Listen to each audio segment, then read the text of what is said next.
आता वळूया आपल्या दुसऱ्या रेसिपीकडे। आपली दुसरी रेसिपी असणार आहे ताजीन केफ्ता मकवारा। आता त्यासाठी आपण काय काय साहित्य घेतलंय सुरुवातीला ते पाहून घेऊ। मटन खिमा, तसंच त्याच्या मॅरिनेशन करता आपल्याला लागणार आहे दालचिनी पूड, धनेजिरा पूड आणि बारीक चिरलेली पार्सली।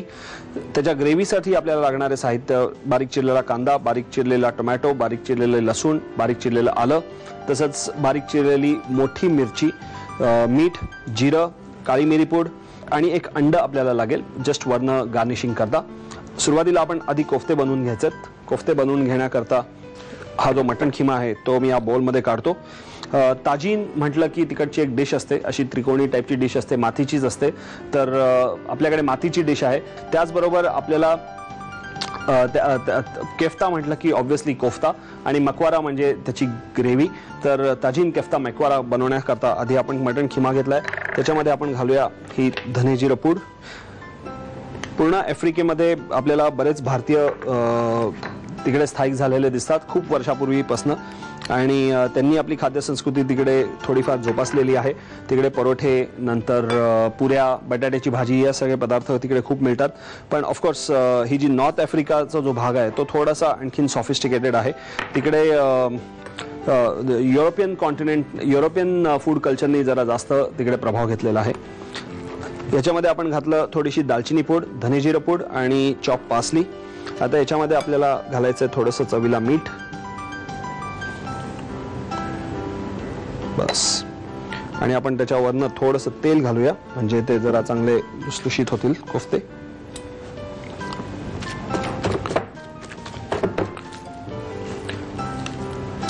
खिम्याचे कोफ्ते करताना या पद्धतीने जर आपण केलं तर ते मटण चांगलं त्याच्या ब्लेंड होऊन जातं, खिमा चांगला ब्लेंड होतो त्यामध्ये आणि नंतर आपल्याला ते बाकी बाइंडिंग ह्याच्यामध्ये आपण काही घातलेलं नाहीये, त्यामुळे या पद्धतीने करायचं। थोडंसं हाताला तेल लावायचं आणि मग थोडेसे एक फेकाफेकी करायची या कोफ्त्यांची एका हातातनं दुसऱ्या हातात। तेल सुद्धा मी एका साईडला तापायला ठेवलेलं आहे, त्यामध्ये आपण हे मस्त लगेच फ्राय करून घेऊया। आणि एका बाजूला मी ही मातीचं भांड, त्यामध्ये थोडंसं तेल घातलेलं आहे। आपली ग्रेव्ही सुद्धा एका साईडला आपण शिजवायला घेऊ। ओके, तेल गरम आहे, आपण त्याच्यामध्ये हा कोफ्ता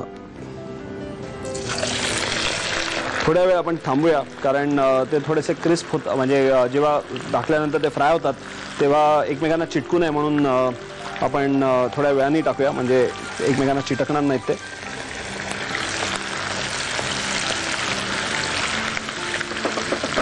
तेल मस्त गरम झालेलं आहे, त्यामुळे कोफ्ते एकदम छान फ्राय करून घेऊ आपण गोल्डन ब्राऊन। आज मी एकदम आता हळू करून घेतलेली आहे कारण कोफ्ते चांगले ब्राऊन करून घ्यायचे, आपल्याला सगळीकडनं शिजवून घ्यायचं। आता एका बाजूला आपल्याला करी बनवायला घ्यायची आहे। या पॅनमध्ये मी तेल घातलेलंच आहे, त्याच्यामध्ये आपल्याला घालायचं आहे आता बारीक चिरलेला कांदा। त्याच्या आधी आपण घालूया जिरं। जिरं आधी चांगलं तडतडलं की मग त्याच्यामध्ये घालूया कांदा।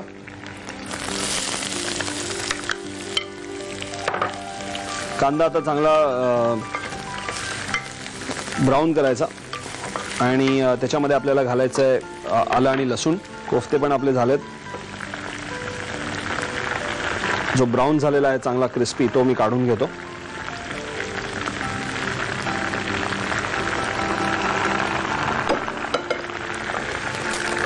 त्याच्यामध्ये घालूया आता ही लसूण।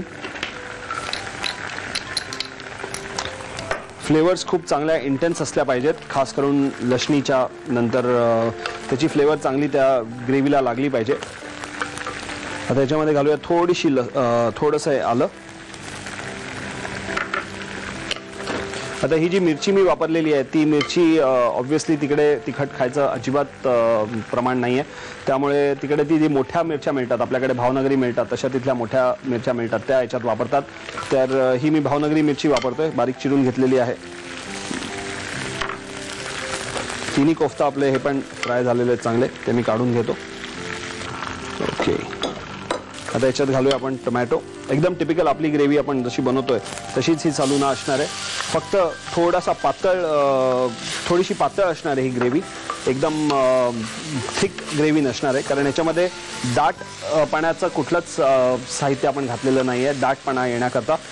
आपली ही ग्रेव्ही आता शिजतीये, टोमॅटो शिजत आहेत, त्याच्यामध्ये आपण घालूया थोडंसं पाणी अजून, कारण थोडीशी पातळ ग्रेव्ही बनवायची आहे.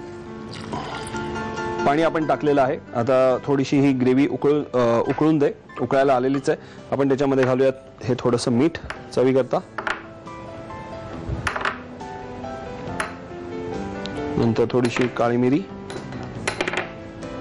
नंतर आपल्याला याच्यात घालायची ही पासली. ओके, मीठ, मिरपूड, पासली आपण तिन्ही याच्यामध्ये घातलेलं आहे. त्याची चव आता चांगली बदलतीये. ही ग्रेव्ही आपण उकळून देऊया. मस्त ग्रेव्ही उकळलेली आहे, त्याच्यामध्ये आपण घातलंय मीठ, मिरपूड आणि पासली, एवढाच मसाला घातलेला आहे. कोफ्ते आपण आता याच्यामध्ये घालून टाकूया.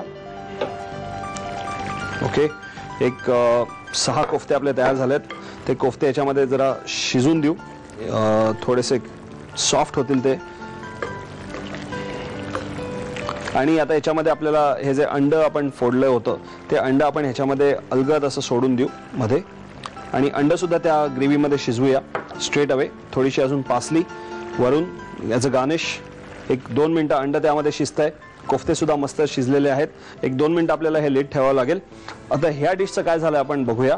वाव, अंड सुद्धा चांगलं त्यामध्ये शिजलं गेलेलं आहे. कोफ्ते पण मस्त आय थिंक त्याच्यामध्ये चांगले ब्लेंड झालेले आहेत या ग्रेव्हीमध्ये. ताजीन कोफ्ता मकवारा आज तुम्ही नक्की घरी करायला घ्याल याची मला खात्री आहे. पण ते घरी करण्याकरता तुम्हाला साहित्य आणि कृती लिहून घेणं आवश्यक आहे. त्यामुळे कुठेही जाऊ नका, लगेच साहित्य आणि कृती लिहून घ्या. ताजीन कोफ्ता मेकवारा बनवण्यासाठी लागणारं साहित्य: मटन खिमा, दालचिनी पूड, धने जिरे पूड, पासली, बारीक चिरलेला कांदा, टोमॅटो, लसूण, आलं, मिरची, मीठ, जिरं, मिरपूड आणि अंड.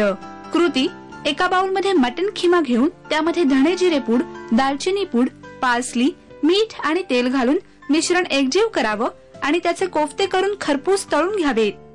पॅन मध्ये तेल गरम करून त्यामध्ये जिरं, कांदा, लसूण, आलं, भावनगरी मिरच्या, टोमॅटो, पाणी, मीठ, मिरपूड आणि पासली घालून ग्रेव्ही शिजवून घ्यावी. उकळत्या ग्रेव्हीमध्ये कोफ्ते घालावेत. वरून अंड आणि पासली घालून शिजवून डिश सर्व्ह करावी.